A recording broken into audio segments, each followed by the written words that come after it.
Assalamualaikum warahmatullahi wabarakatuh. Selamat pagi, salam sejahtera untuk kita semua. Nah, senang sekali Bu Ratih bisa menjumpai ya di mata kuliah manajemen retail. Untuk bahasanya adalah perilaku belanja pelanggan. Nah, sebenarnya materi ini sudah terlingkup dalam semester kemarin di perilaku konsumen ya. Nah, hanya saja di sini lebih spesifik untuk industri manajemen retail. Oke, saya akan share screen-nya. Oke. Nah, perilaku belanja pelanggan. Jadi hari ini pembahasannya adalah apa sih pengertian perilaku belanja pelanggan, tahapan perilaku, variabel dan faktor-faktor dalam perilaku belanja pelanggan, evaluasi retail, dan juga klasifikasi bisnis retail. Nah, yang pertama, perilaku belanja pelanggan. Ini bisa diartikan sebagai interaksi dinamis antara pengaruh dan kognisi, perilaku, dan kejadian di sekitar. Atau consumer behavior, RX, processed and social relationship exhibited by individuals, group, and organization. Nah, mungkin di manajemen pemasaran ya, dulu di semester 2, tahap-tahap dalam keputusan pembelian ya, pembelian untuk pelanggan. Jadi, mereka atau kita sebagai konsumen adalah memikirkan apa yang kegunaan kita, kebutuhan kita, keinginan. Nah, itu ya. Kemudian apa yang kita mau, apa yang kita butuhkan. Ya, apa yang kita inginkan, apa yang kita butuhkan, kemudian kita mencari atau proses pencarian informasi untuk mencukupi kebutuhan dan keinginan. Nah, misalkan pengen baju, ya kebutuhan pokok, atau kita ingin membeli pakaian yang sedang tren, nah maka kemudian kita mencarinya. Ya, sesudah mencari informasi, mencari produk tersebut, kemudian kita belanja. Nah, kemudian dari situ ada muncul yang namanya kepuasan dari pelanggan untuk belanja. Nah, kemudian pemecahan masalah keputusan pembelian. Nah, pemecahan masalah secara luas, terbatas, dan bersifat kebiasaan. Ya, oke. Nah, di sini saya geser dulu ya. Proses belanja tadi sudah sedikit disinggung. Jadi pengenalan kebutuhan, pencarian informasi tentang retail. Ya, jadi misalkan ketika kita butuh yang namanya peralatan mandi, misalkan ya sabun, kemudian pasta gigi dan lain sebagainya. Nah, kemudian kita mulai mencari informasi tentang retail. Nah, apalagi kalau ibu-ibu biasanya mencari informasi retail mana yang sedang diskon. Ya, mau supermarket, minimarket, nah itu dicari. Ya, karena sekarang sudah banyak sekali informasi yang disebarkan melalui media sosial misalkan ya, mereka punya media sosial untuk retail tersebut. Kemudian evaluasi retail. Nah, di sini bisa terlihat komennya seperti apa, kemudian penilaian produknya, penilaian retail tersebut. Nah, ini baru setelah itu kita memilih retailnya. Retail A misalkan, minimarket A, nah itu sedang ada diskon. Kemudian juga tanggapan konsumen baik. Nah, kita mengunjungi toko atau situs internet untuk mencari melalui katalog. Ya, setelah itu kita melakukan pembelian. Nah, ini ya. Jadi itu kemudian ini kembali lagi ya, seperti daur hidup proses belanja. Nah, pengenalan kebutuhan. Ya, kita kemarin di semester 2 belajar keinginan dan kebutuhan itu beda. Kalau kebutuhan itu dilandasi dari dasar manusia itu sendiri, muncul dari dalam diri individu. kita butuh makan. Ya, ini kebutuhan. Kita butuh menggunakan pakaian. Ya, untuk nilai estetika kita butuh yang namanya tempat tinggal. Ini ya jenis kebutuhan fungsional, rasional, psikologis, emosional. Ya. Kebutuhan psikologis ini dipengaruhi oleh rangsangan, pengalaman sosial, tren baru, status kekuasaan, dan balas jasa kepada diri sendiri. Misalkan pakaian, ya itu memang kebutuhan pokok, tapi nggak mungkin satu pakaian kita gunakan 7 kali dalam 1 minggu. Nah, berarti kita ingin balas jasa kepada diri sendiri. Kalau sudah bekerja ya kita memakai baju ini bergantian, misalkan ya. Atau kalau status kekuasaannya ini lebih tinggi, maka dia akan mencari kebutuhan yang lebih lagi. Kemudian pencarian informasi tentang retail. Nah, apa saja sifat dan penggunaan produk yang dibeli, karakteristik pribadi pelanggan, aspek pasar. Nah, mereka juga mencari berapa harganya. Ya, kalau ke sana butuh transportasi, mudah apa enggak? Ya, waktu, tenaga. Oke. Kemudian evaluasi retail. Nah, ini berarti informasi tentang toko tersebut. Kepercayaan terhadap toko dari penilaian-penilaian yang sudah diberikan. Kemudian bobot nilai meliputi ekonomis, kenyamanan, barang dagangan, ketersediaan informasi, dan lain-lain. Nah, faktor-faktor yang mempengaruhi keputusan belanja pelanggan, ya faktor eksternal misalkan. Kalau internal dalam diri kita aspek pribadi, tapi kalau eksternal bisa keluarga, ya teman, sahabat, kelompok yang dijadikan acuan, budaya itu sendiri. Nah, ini ya. Oke ya, jadi lebih misalkan tren saat ini ya, tren saat ini adalah penggunaan masker ya. Memang kebutuhan itu faktor internal, kebutuhan penggunaan masker, aspek pribadi psikologis. Nah, kemudian ini ternyata dari masker yang kita gunakan itu ada aksesoris lain. Apa Bu? Misalkan untuk apa namanya estetika atau keindahan. Jadi ada juntainya yang seperti dipakai artis-artis itu ya, ada rantainya. Sehingga kalau kita buka kemudian enggak terlepas atau kita harus mengantongi itu enggak, tapi bisa aja kita cantolkan seperti kalung. Nah, jadi manik-maniknya ini bermacam-macam, bahkan ada yang emas. Nah, ini ya. Jadi ini adalah tadi budayanya sekarang trennya semua orang harus pakai masker. Makanya masker dan aksesorisnya dibuat sedemikian rupa sehingga ini ada nilai keindahan atau estetisnya. Nah, pengelompokan berdasarkan unsur-unsur yang digunakan untuk memuaskan kebutuhan pelanggan. Nah, ini jenis barang yang dijual. Kemudian perbedaan dan banyaknya barang yang dijual, tingkatan layanan konsumen, dan juga harga barang dagangan.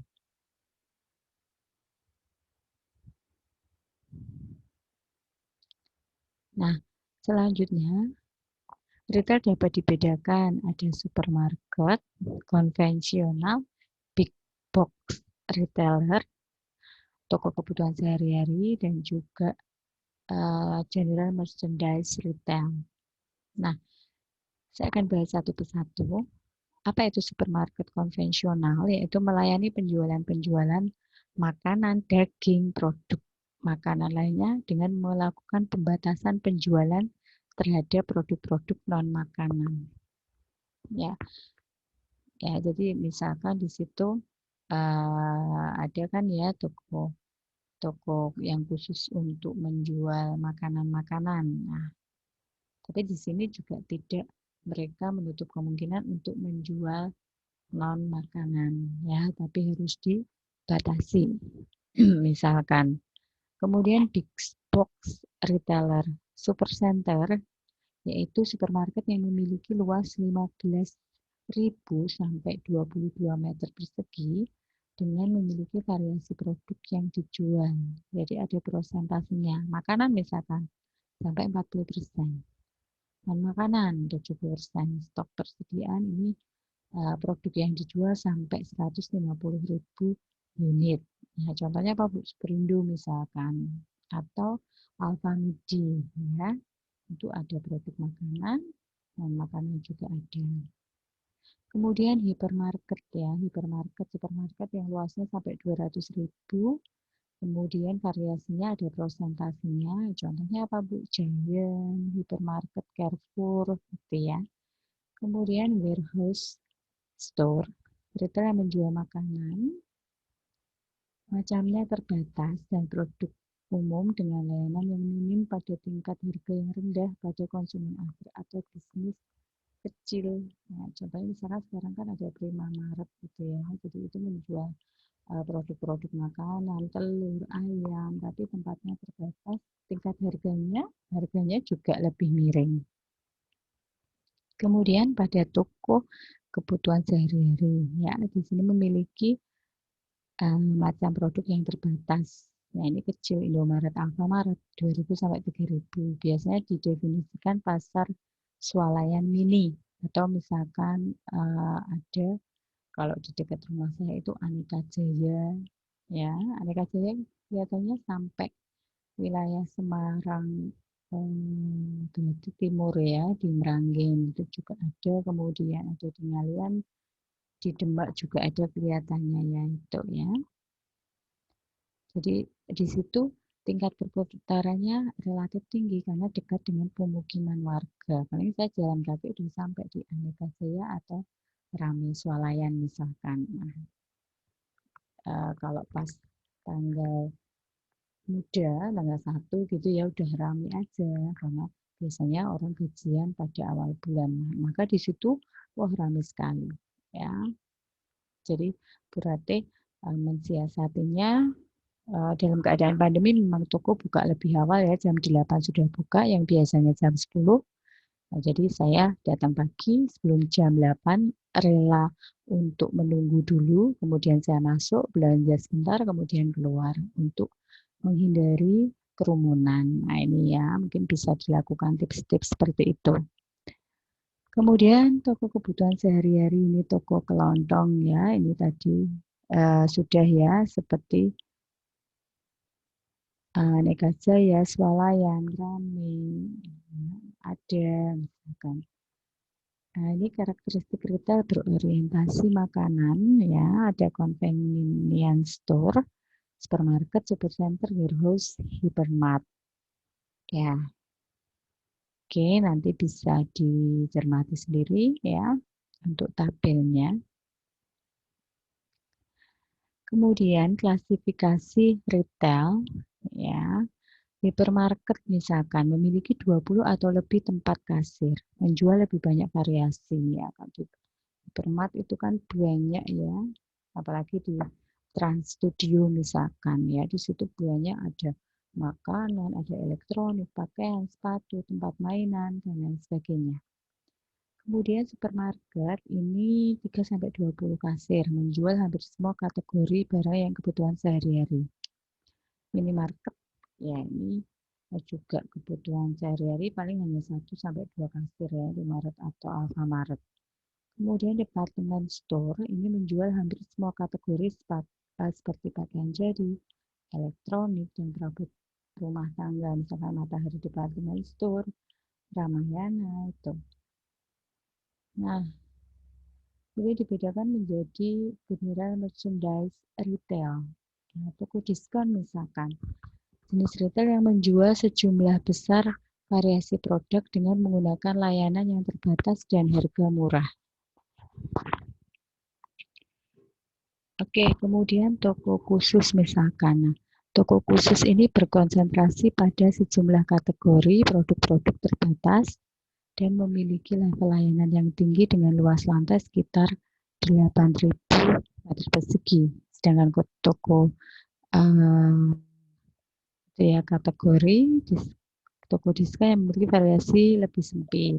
Nah, kemudian department store. Nah, tadi sudah off price retailing ya, mereknya ganti-ganti atau ke arah fashion dengan tingkat harga yang lebih murah atau value retailer.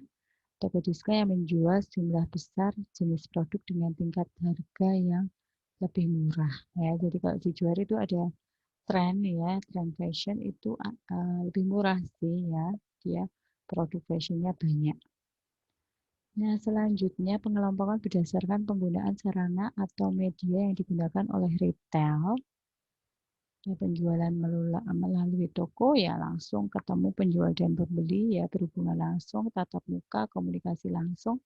Kalau online tidak melalui toko ya seperti sekarang ini ya, television home shopping, misalkan ada iklan home shopping ya, biasanya alat-alat olahraga, kemudian alat-alat kecantikan, nah itu langsung bisa kita calling.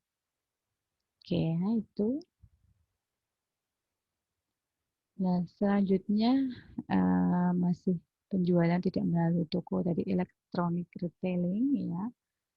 Format bisnis retail menggunakan komunikasi pelanggan melalui produk layanan penjualan melalui internet. Kemudian kalau katalog pemasaran, mengirimkan katalog share ke perusahaan misalkan. Penjualan langsung, ya ini langsung. Kemudian television sudah dan vending machine merupakan format non-store yang menyimpan dagangan atau jasa pada satu mesin dan menyalurkan ke pelanggan ketika pelanggan memasukkan uang tunai atau kredit ke dalam mesin. Nah, ini lebih banyak di luar negeri ya. Nah, itu bisa juga masuk ya, atau ada sekarang kan juga banyak juga untuk laundry yang kita menggunakan mesin ya. Kemudian untuk membayarnya pakai kartu misalkan, nah itu juga ada dan lebih murah ya. Kita tinggal nunggu seperti di luar negeri, kita tinggal masukkan pakaian, udah ya kering sendiri. Kemudian pendirian toko tunggal atau mandiri, ini pengelompokan berdasarkan sarana atau media ya, waralaba. Di sini kita yang memiliki operasional oleh individu tapi dia lisensi ya. Kemudian rangkaian perusahaan yang dioperasikan sebagai kelompok ya, seperti cabang. Nah, kalau mandiri ya. Oke. Nah, kelihatannya sudah hampir selesai. Beberapa faktor yang mendorong globalisasi yaitu pasar domestik yang semakin dewasa, sistem dan keahlian, penghalang perdagangan. Nah, beberapa retail telah memenuhi pasar domestik mereka seperti Amerika Serikat, banyak retail untuk gagal ya, banyak retail gagal karena banyaknya pelaku pasar yang memiliki kesamaan produk yang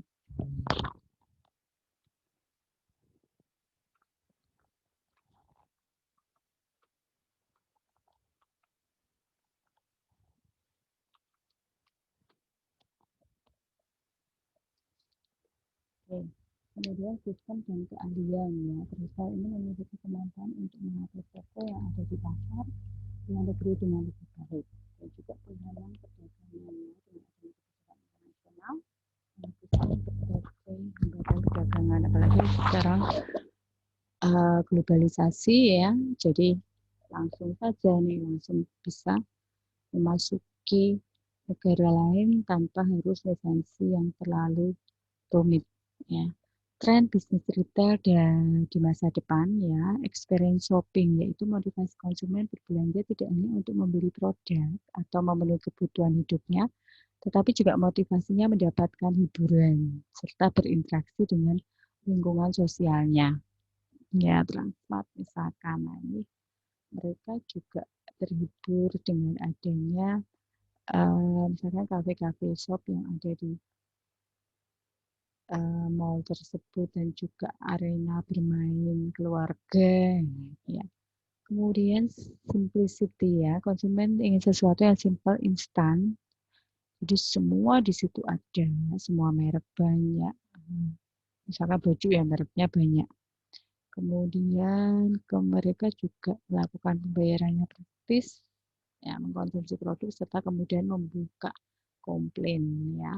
Kemudian utilization of technology, jadi teknologi telah mengubah segi aspek manusia termasuk memberikan pengaruh yang sangat besar ya. Teknologi sekarang canggih ya, misalkan ketika belanja itu kartunya sekarang nggak dalam uh, kartu yang dibawa kemana-mana, tapi untuk pelanggannya, ya membernya ini pakai aplikasi bisa. Ya, misalnya Superindo berarti sudah menjadi member di situ, tinggal saja ketika saya ingin melihat produknya yang promo yang mana, tinggal nanti saya klik, saya belanja ke Superindo dapat diskon misalkan. Nah ini ya luar biasa kecanggihan teknologi. Kemudian green retailing ya.